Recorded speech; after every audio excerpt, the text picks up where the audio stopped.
ভোলাতে নূর আলমকে গুলি করে হত্যা করা হয়েছিল, নারায়ণগঞ্জে শাওনকে হত্যা করা হয়েছিল, মুন্সিগঞ্জে শাওনকে হত্যা করা হয়েছিল। দ্রব্যমূল্য বৃদ্ধির প্রতিবাদ করা বাংলাদেশে বিএনপির 27 জন নেতাকর্মীকে গুলি করে করে হত্যা করা হয়েছিল। আজকে আমরা আবার দ্রব্যমূল্য সহনীয় পর্যায়ে রাখার জন্য আমরা সমাবেশ করছি। আমাদেরকে কথা বলতে হচ্ছে, আমরা কথা বলবই, বিএনপি কথা বলবেই, কারণ বিএনপি জনগণের দল। জনগণ যখন দুর্ভোগে পড়বে বিএনপি তখন বসে থাকবে না, কথা বলবে। আজকে আপনারা অনেকে বলেন নতুন স্বাধীনতা পেয়েছি, আমি কিন্তু একমত পোষণ করি না। আমরা স্বাধীন হয়েছি 1971 সালে, আমরা মানচিত্র পেয়েছি 1971 সালে যুদ্ধ করে। আমরা স্বাধীন দেশে আমরা বিদেশি আধিপত্যবাদ থেকে মুক্ত হয়েছি শেখ হাসিনার পতনের মাধ্যমে। আমরা স্বৈরাচারের কাছ থেকে মুক্ত হয়েছি শেখ হাসিনার পতনের মাধ্যমে। আজকে আমাদেরকে গণতন্ত্র উত্তরণের যাত্রার জন্য, যাত্রা উত্তরণের জন্য আমাদেরকে সমাবেশ করতে হচ্ছে। অনেক ষড়যন্ত্রের কথা শোনা যায় গণতন্ত্র নিয়ে, নির্বাচন নিয়ে। ষড়যন্ত্র নিয়ে আসলে আমি অন্তত ভাবি না, কারণ বাংলাদেশের মানুষ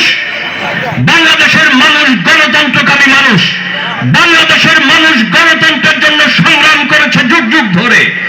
বাংলাদেশের মানুষ সংগ্রামে অভ্যস্ত।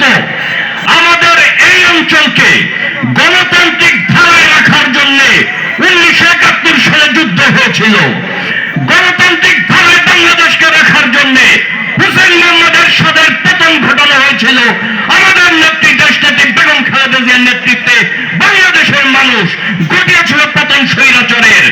আজকে গত 17 বছর আমরা যে আন্দোলন করেছি, আমাদের নেতা, আমাদের ভারপ্রাপ্ত চেয়ারম্যান জনাব তারেক রহমানের নির্দেশে, জনাব তারেক রহমানের নেতৃত্বে বাংলাদেশের মানুষ ঐক্যবদ্ধ হয়ে 17 বছর যে আন্দোলন করেছে, সংগ্রাম করেছে, জুলুম সহ্য করেছে, আমরা যে পাটাতন তৈরি করেছি, সেই পাটাতনের উপর দাঁড়িয়ে শেখ হাসিনার পতন ঘটিয়েছে ছাত্র জনতা, বাংলাদেশের সকল রাজনৈতিক দলের নেতাকর্মীরা ঐক্যবদ্ধভাবে। আজকে শেখ হাসিনা যদি 5 বছর পর পর নির্বাচন দিত, তাহলে কি শেখ হাসিনা স্বৈরাচার হতো? শেখ হাসিনা যদি মানুষের ভোটের অধিকার রাখত, তাহলে কি শেখ হাসিনাকে পালিয়ে যেতে হতো? মানুষ ভোট দিয়ে হাসিনাকে পছন্দ না হলে পরিবর্তন করে দিত 5 বছর পরে। কিন্তু শেখ হাসিনা ক্ষমতায় থাকার জন্য মানুষের ভোটের অধিকার হরণ করে স্বৈরাচার হয়েছে। মানুষের ভোটের অধিকার হরণ করতে গিয়ে আয়নাঘর বানাতে হয়েছে, জেলখানায় পড়তে হয়েছে, মানুষকে গুম করতে হয়েছে, খুন করতে হয়েছে, মামলা দিতে হয়েছে, অত্যাচার করতে হয়েছে, জুলুম করতে হয়েছে। ভোটের অধিকার হরণ করে শেখ হাসিনা স্বৈরাচার হয়েছে। কাজেই ভোটের অধিকার হরণ যারাই করেছে বাংলাদেশে, ভোটের অধিকার থেকে বাংলাদেশের মানুষকে যে যখনই বঞ্চিত করেছে, সেই তখন স্বৈরাচারের রূপ নিয়েছে। বাংলাদেশের মানুষ ঐক্যবদ্ধভাবে সকল স্বৈরাচারের পতন ঘটিয়েছে। ইনশাআল্লাহ আমরা আমাদের নেতা ভারপ্রাপ্ত চেয়ারম্যান তারেক রহমানের নেতৃত্বে বাংলাদেশে ঐক্যবদ্ধভাবে রাজপথে থাকবো মানুষের ভোটের অধিকার প্রতিষ্ঠার জন্য।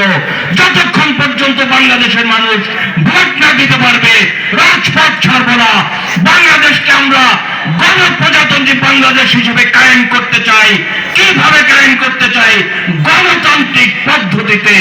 আপনারা ভালো থাকবেন, আবার দেখা হবে, আবার কথা হবে। খোদা হাফেজ।